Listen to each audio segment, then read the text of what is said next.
Dans ce schéma de fraude, des individus vont déclarer plusieurs sinistres à leur assurance pour obtenir des compensations financières. Ils vont tour à tour jouer le rôle de victime et de témoin, faisant également appel à des individus tiers complices. Une fois ces sinistres enregistrés dans une base de données et isolés les uns des autres, les liens qui relient ces dossiers vont devenir plus difficiles à déceler sans recourir à des méthodes informatiques complexes. Cette fraude est dite en anneaux. Comment identifier simplement ce schéma dans des bases de données volumineuses ?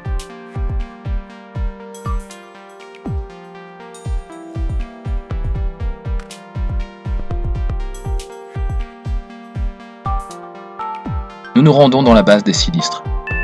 Avec une première méthode, nous allons identifier les témoins mentionnés dans plusieurs sinistres.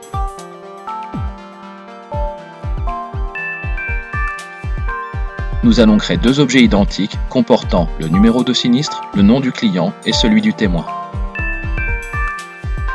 À l'aide des opérateurs, et sans avoir à taper de formules complexes, nous allons sélectionner les lignes de chacune de ces tables qui ont en commun un même nom de témoin mais un numéro de sinistre différent.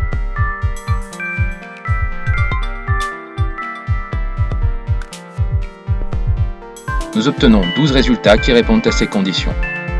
Nous pouvons également observer la récurrence de certains noms dans cette table. Des premiers liens entre les individus se dessinent. Ces résultats peuvent être exportés en format CSV.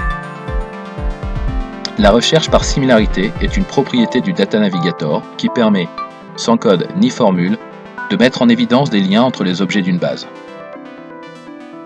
Par exemple, pour le propriétaire d'une Toyota Yaris, un clic sur la recherche par similarité associée à ce véhicule me permet d'accéder facilement aux autres clients propriétaires de ce même modèle.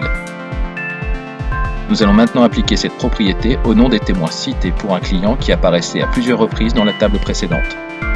En cliquant sur la propriété de recherche par similarité du nom de ces témoins, nous affichons automatiquement tous les dossiers de sinistres dans lesquels ces derniers sont mentionnés.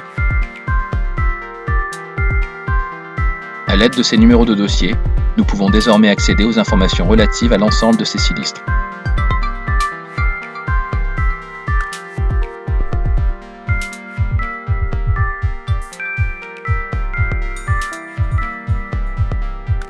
Ces résultats affichent, outre les données relatives à l'individu pour lequel nous pouvions avoir quelques suspicions, les informations de deux autres assurés ayant eu recours au même témoin.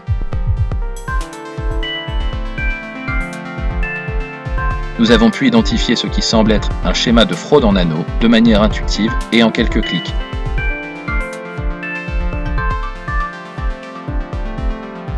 Les résultats de cette requête, comme ceux de la précédente, peuvent être exportés en CSV et lus dans un tableur.